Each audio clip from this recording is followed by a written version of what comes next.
Hey guys, welcome back to ArtosisCasts. Down here in the bottom left, you might look at this and say, oh, is it Sins? Are we watching a Sins game here today? No, it's Rich. It's Rich. He has like everyone's ID as one of his IDs. It's just... You know how there's like infinity and then there's like greater infinity, which holds like all number sets or whatever? That's basically him with IDs. Anyways, it's Rich, and we're going to give Speed another chance against him. Yesterday, we took a look at Speed versus Rich. They did play a couple times recently, so here's Speed up here in the top right. So they kind of switch spawns. It was cross-spawn Nexus first previously. Obviously, you can do Nexus first anytime you want, especially that Forge version of it, I think, is particularly robust. We'll see how it's dealt with a bit different. I'm sure that loss is fresh on Speed's mind, and he's going to have some different ideas rather than that follow-up push that he tried against Rich. And Rich is going to go Nexus first again. There you have it. Okay. Well, Nexus first. It is cross-spawn, so it really makes punishing hard. Honestly, I think punishing on this map is really hard regardless. In between the close spawns is a ramp with a high ground. And if you make a Zealot right away and put it up there, it's actually very, very annoying to bust through that and then get to the natural on time to get a bunker started before there's already Dragoons out. It's like basically you can't do it. So yeah, I think it's an excellent map for Nexus First. Honestly, Nexus First is pretty much just one of the absolute best builds. I've put a lot of thought into it, why it's kind of taken Protoss a long time to realize how strong it is, and I think that this is the answer, right? Because it has more early game volatility, especially when you're learning it, than any other Protoss build against Terran. So basically, in like modern metagames, nothing from Terran really kills Protoss at the beginning of the game, but if you go Nexus first, there is a chance that you die to a Marine SCV Vulture push. That can happen. It does happen. So I think that early game volatility has made like a lot of Protoss players not realize the actual strength of it, because the volatility of every other part of the game goes way down with Nexus first, because you just have way more than normal. Like, Terran has to kind of, like, play like they're slightly behind the entire game when playing against Nexus first openers. If no scuffles happen in the beginning of the game that kill a bunch of probes or anything like that. And sometimes even if that does happen, you still have to play in that way, because it just leapfrogs that Protoss position so far forward. Okay, so it is the Forge variant once again. And by the way, I want to mention, I think that it's not just Protoss players that sometimes have a hard time seeing things like that. Although in this particular case, like I really think that's why is that early game volatility, why it's taken so long, and only many really seem to realize how good Nexus First is, because every Terran player is like, oh no, Nexus First. But this can happen, I think, all over the place. Where you find builds where it's like, okay, this is more volatile at this point in the game, but it creates like an imbalanced position. Like, I'm trying to think of some other good examples for it. Like, I guess one might be like a fast starport opener in TVP. It's like, it's a little bit hard to pull that off sometimes correctly. Hey, fast starport. But if you pull it off correctly, it oftentimes makes a bit of an imbalanced position where you've killed some probes and suddenly everything's kind of slowed for Protoss.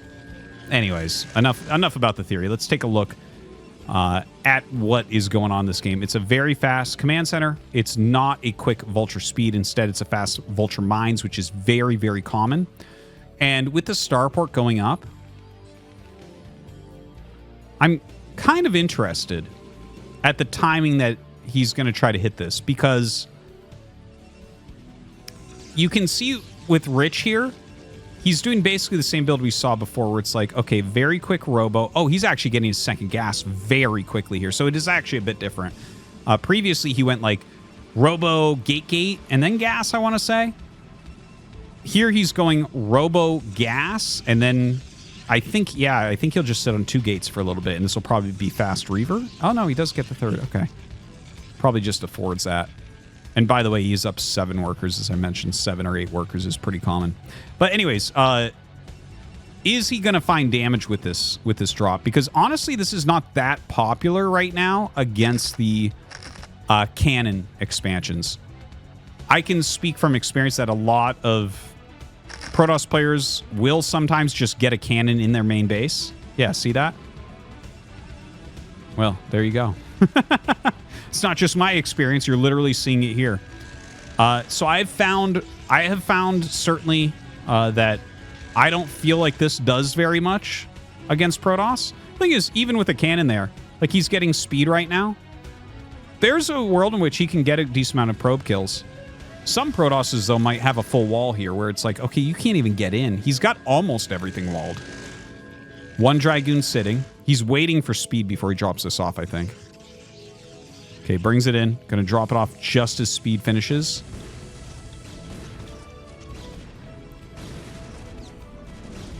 Yeah, look at that. Sewn up tight. Lays a couple mines there. Okay. You know, he's actually getting a very good amount of probes right now. Okay, so he actually gets the worker count within 2, which is really, really nice. Now, here is the problem that still exists for speed. Look at the production facilities. So we have 3 gates that are going to be consistently making units, and then we have a robo, and we don't know if he's going to Reaver or not, but he's definitely going to get some observers. You look up here, it's 1 factory, and then you have 1 starport that's going to float home. And maximum, this would make a Wraith, which isn't going to impact really anything. Since he already saw Observatory, it's like, nah, we don't even know if he's going to go Reaver. No reason to make a Wraith. So it's basically like 3 times the unit production, so you can't do anything against Rich for a very long time. And look, once again, Rich instantly takes a 3rd. As soon as he blocks whatever's happening, he instantly takes 3rd. By the way, look at speed. He put his 3 Marines in the dropship. I don't know what he thinks he's going to do with 3 unupgraded Marines against Protoss, but I want to see it. I want to see how I can spend those Marines at this portion of the game for any value whatsoever. Excuse me. So right now, he has gone up to 5 factories, but notice the SCV production much higher than what we've seen previously. This is not, I think, going to be any sort of timing attack. I don't think that he's going to be able to hit anything like that off of a dropship opener. But it's really common after dropship to go 5 factory, even before 5 factory was the metagame in general, because you need to kind of catch up on units. I think he should and will take a 3rd base, but I'm not. I mean, obviously, I can't read minds. We'll see. 3 more gates coming up. Probes being transferred over. Speed's done an excellent job on his SCV production up to now. Looks like he's stopping it for a moment. Don't know if that's going to be a permanent stop or not. We still don't see an additional command center.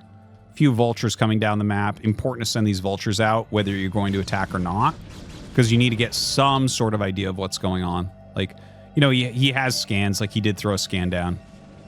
It was, I actually didn't check it, but it was either here or here, just to check tech or 3rd base timing. Here, we'll try to find it. There you go. So he's scanned the front there. That's the rally point. Like, almost always that's going to be the rally point. So he's just checking, like, okay. Like, for instance, if you look here and you see, like, a bunch of Zealots, or maybe you see a High Templar or something like that, or a shuttle, you know, it's going to tell you different things. The particular scan he got didn't tell him much. Seeing 2 observers, I would be pretty sure there's not a Reaver drop coming. Because he's making observers right now, obviously. Okay. Siege tank's coming down. Speed is going to try to make an attack work, but he's actually pretty high on workers. So there's a world in which this is a scuffle, and then he backs up, and it plays like a regular macro game. Both sides on 54 workers. Rich's supply going up. Zealot legs almost done. Got a very healthy amount of Dragoons here. 14 Dragoons. Zealot legs are finished. Observer checking out where everything is. Look at speed. He's waiting. He's saying, okay, are you going to attack in? if Speed is in a very good kind of defensive stance and Rich attacks in, then he might be able to kill this army. Now, Rich is running around. He may just try a massive counterattack. Now, Rich is going to lose this base, so suddenly we have like this spot where anything could happen. Rich has more than enough units to kill him, so Speed actually has to unsiege and go home. He's killing this Nexus, sure, but you don't win a base trade like this because your opponent makes Dark Templars. Look, he's making Dark Templars right now. So you just, with Protoss running in like this, if you kill one comm set, there's no way they're going to have enough scans to actually kill you. 2 DTs, 3 DTs coming out. You should split these. Make him waste more scans. He has 1 scan total at the moment. This tank actually doing a great job there. Okay, now notice the 3 DTs are all dead because he kept them all together. Oof. Still, so many units in here. Protoss definitely better at a base trade in this type of situation. Just so quick to move in. Terran, you know, they have to set up a bit. He's done a lot. He's going to kill 2 Nexuses here. 9 DTs being made. He's making 9 DTs. Holy crap.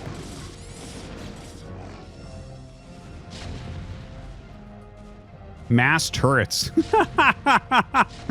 I can't believe he made 9 DTs. It's so crazy. Well, he's on top of everything inside of Speed's base. Speed with, like, basically nothing. He's making 1 siege tank. He does have a very big army that's coming home right now. Unfortunately, there's no use for a Dark Archon, by the way. Dark Archons are not very good against Terran. Feedback, I've had a pro use feedback against me on a Science Vessel Rush once, but that was it. It's the only time I've seen it used well. Okay. Almost no workers left. There is a new Nexus here, so that's really good for Rich. He's going to send a lot of probes up. There's a lot of DTs. Really wish he'd split them a little bit more. He's still got enough, though. Honestly, like a science vessel might win the game for Speed here. 3 DTs over here. 2 DTs over here.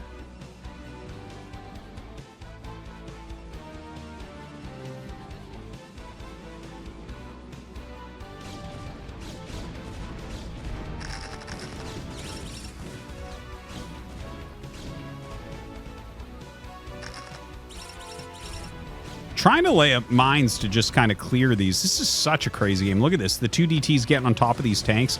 The other DTs coming in. No, he has 5 DTs together. Oh, man. I got to tell you guys, if Mini was playing this game would be over. I'm really enjoying the Rich games, but Mini would have just torn him apart with these DTs. It would have been one at a time, and that would have been it. Now, the Vultures get in on top of some of these probes. This is huge.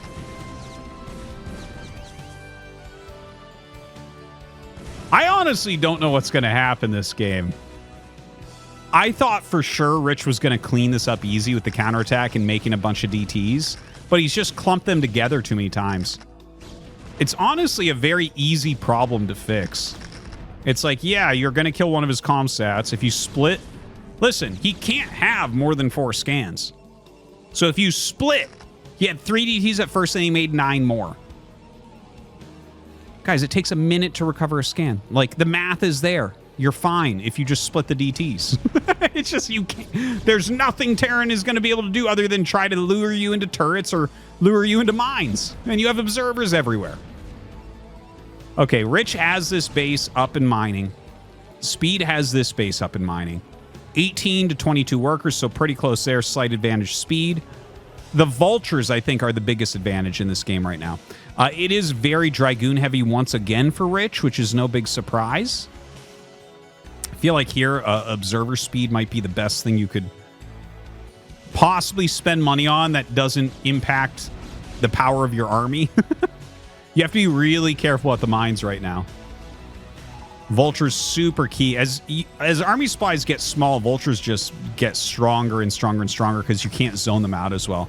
You know, if you're maxed out, you have so much army around, the vultures can't really run by anywhere. But you look at something like this, 68 supply to 57, vultures will just find ways in all the time. Oh, wow, a cannon there still. Oh, didn't quite get that pylon. He wanted it, though. Still clearing mines everywhere, laying a few more. What a wild base trade.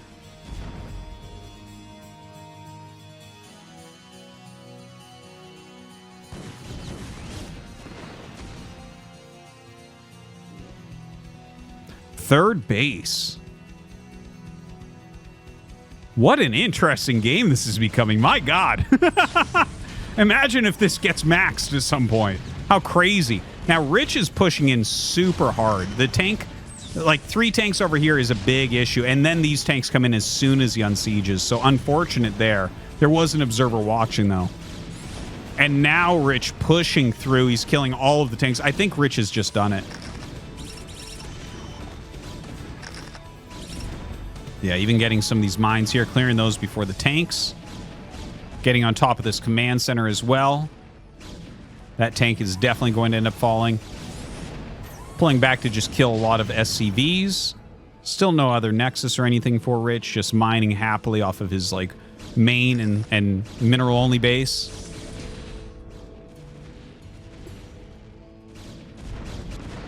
Some vultures trying to run by to, I don't know, find some sort of counterplay.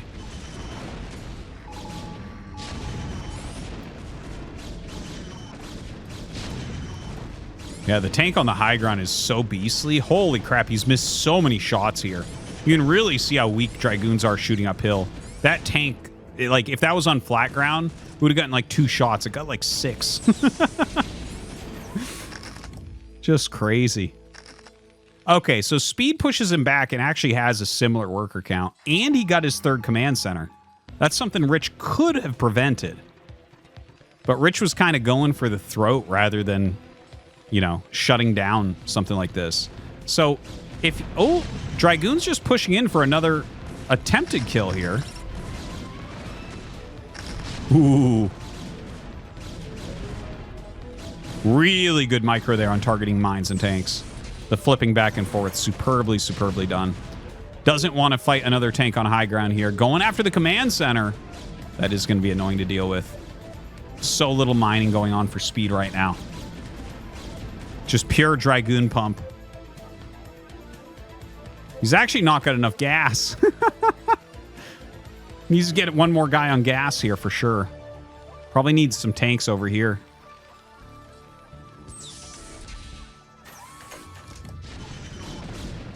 All right, SCV is coming out to block. The SCV is actually doing an excellent job blocking. Unfortunately, that one gets picked off super fast. Damn, dude! How efficient can you be?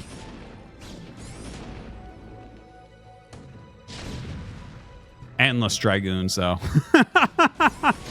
Every time he kills 8 goons with 3 tanks, 8 more show up.